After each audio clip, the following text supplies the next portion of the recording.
तो जी आज का मौसम की बात करें तो आज चारों तरफ से बादल छाए हुए हैं और हवाएं चल रही हैं। तो अब मैं आ गई हूँ किचन में और मैंने यहाँ पे सेवइयाँ रख दिया है पकाने के लिए, यानी सेवइयाँ बना दी है। और यहाँ पे पकोड़े के लिए प्याज, गोभी एंड आलू कट करके रख दिए हैं। तो जी यहाँ पे मेरा खाना बन के तैयार हो गया है। ये मैंने पकोड़े बना रखे हैं और ये है पूरियाँ। और तो जी अब मैं जा रही हूँ खेत में जौ ले निकले। तो पिठाई, अगरबत्ती, धूप और जो भी भोजन मैंने बना रखा है। बर्फबारी हो गई है, लेकिन हमारे यहाँ अभी बारिश हो रही है। हल्का हल्का बर्फ यहाँ भी गिरी थी लेकिन टिकी नहीं। तो ये है बारिश का कुछ इस तरह का मौसम और ये है सुंदर सा नजारा। हेलो दोस्तों, प्रणाम। पैलाक सेवा सऊदी, मैं दीपा बिस चमोली गढ़वाल के देवाल ब्लॉक के छोटे से गांव श्रृंखल से करती हूँ आप सभी का स्वागत अपने ब्लॉग में। तो ब्लॉगिंग की शुरुआत हो रही है सुबह के टाइम पे और आज है एक विशेष पर्व जो कि बसंत पंचमी है। तो आप सभी लोगों को बसंत पंचमी की ढेर सारी शुभकामनाएं। माँ सरस्वती आपकी मुखवाणी में विराजमान रहे एवं आपके जो जीवन है उसमें सुख समृद्धि एवं सौहार्द लेकर आए और आपका जीवन मंगलमय हो। तो बसंत ऋतु के आगमन पे जो है बसंत पंचमी मनाई जाती है। और बसंत पंचमी जो है माघ महीने के शुक्ल पक्ष के 5वें दिन में मनाया जाता है। इसका जो आज के दिन है वो हमारे यहाँ पे जौ लगा के और गोबर लगा के माँ सरस्वती की पूजा की जाती है और दहलीज की पूजा की जाती है। और आज के दिन से ही खेतों में हल लगाने की प्रथा भी है। जो ये माना जाता है कि पौराणिक धार्मिक कथाओं के अनुसार। तो जी आज का मौसम की बात करें तो आज चारों तरफ से बादल छाए हुए हैं और हवाएं चल रही हैं, ठंड हो रही है। तो आज वैसे बारिश भी बता रखी है, देखते हैं कि बारिश होती है या नहीं होती है। यहाँ पे तो 3-4 महीने हो गए हैं तब से बारिश नहीं हुई है और जो गेहूं की फसल है वो लगभग बर्बादी हो गई है क्योंकि पूरा सूख गया है। अगर आज बारिश आती है तो जो पौध बचे भी हैं वो शायद हो भी जाएंगे, लेकिन अगर बारिश नहीं आती है तो नहीं हो पाएगी गेहूं की फसल। और धान की फसल के लिए आज जैसे बसंत पंचमी है तो अब धान बोने के लिए जो बंजर वाले खेत हैं जो कि मड़वे के खेत हैं, इनकी झाड़ियां काट के और हल लगाया जाता है आज के दिन से। लेकिन बारिश नहीं है तो जमीन बहुत सख्त हो रखी है और हल भी कैसे लगाना है। तो इसलिए मौसम का बहुत बड़ा रोल है भाई फसल के लिए। और जो है कहीं ना कहीं इस ऐसे प्रकृति के साथ छेड़छाड़ करने से हम ही इस मौसम के जिम्मेदार, ऐसे मौसम के जिम्मेदार हैं।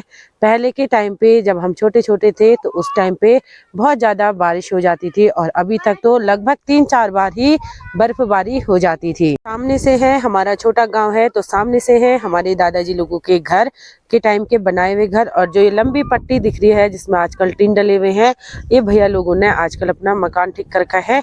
तो 2-3 भाइयों का है तो उन्होंने ठीक कर रखा है। और ये है हमारे नए वाले घर हमारे गांव के। जो तो छोटा सा गांव है तो सभी लोगों को ढेर सारी शुभकामनाएं बसंत पंचमी की। तो अब मैं आ गई हूँ किचन में और मैंने यहाँ पे सेवइयाँ रख दिया है पकाने के लिए, यानी सेवइयाँ बना दी है। और यहाँ पे पकोड़े के लिए प्याज, गोभी एंड आलू कट करके रख दिए हैं।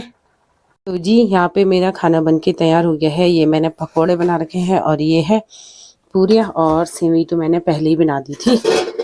तो अब मैं जाऊंगी जौ लेने के लिए खेत में। तो जी अब मैं जा रही हूँ खेत में जौ लेने के लिए। तो पिठाई, अगरबत्ती, धूप और जो भी भोजन मैंने बना रखा है, जौ, पकोड़े और सेवई वगैरह लेके जाना पड़ता है। तो अभी मैं आ गई हूँ खेत में और ये है जौ के पौध। तो ये माना जाता है कि जो धार्मिक कथाओं के अनुसार जब ब्रह्मदेव ने सृष्टि का निर्माण करा था तो सबसे पहले उन्होंने जौ की ही फसल को उगाई थी। तो इसीलिए आज के दिन बसंत पंचमी के दिन जौ लगाया जाता है दहलीज पे। और जौ जो है वो सुख समृद्धि का प्रतीक है तो इसलिए भी जौ को लगाए जाते हैं। और जितने भी पकवान बनाए गए थे वो सारे के सारे भूमि देव के लिए रख दिया जाता है, यानी पृथ्वी देव के लिए। और उनका धन्यवाद किया जाता है कि जो हमें इतनी अच्छी फसल दे रहे हैं। और जो है वो शुद्ध माने जाते हैं। तो पहले चारों दिशाओं के लिए पिठाई को इस तरह से छिड़क के और फिर अक्षत भी डाल के और अब एक पौध पे लगा देंगे पिठाई को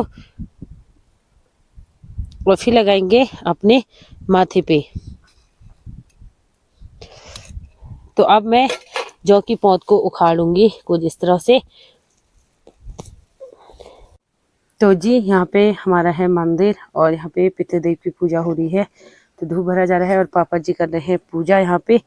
और ये जितने भी पकवान बने हैं वो पहले देवी देवताओं को चढ़ाए जाएंगे और फिर बाहर भी रखे जाएंगे। तो ये हो रही है अभी पूजा।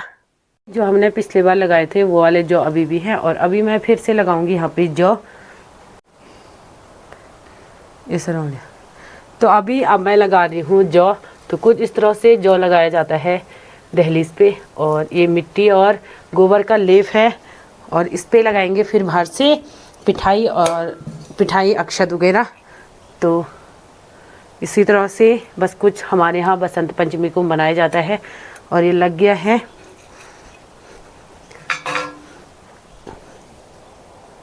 तो जी अब खा लेते हैं खाना।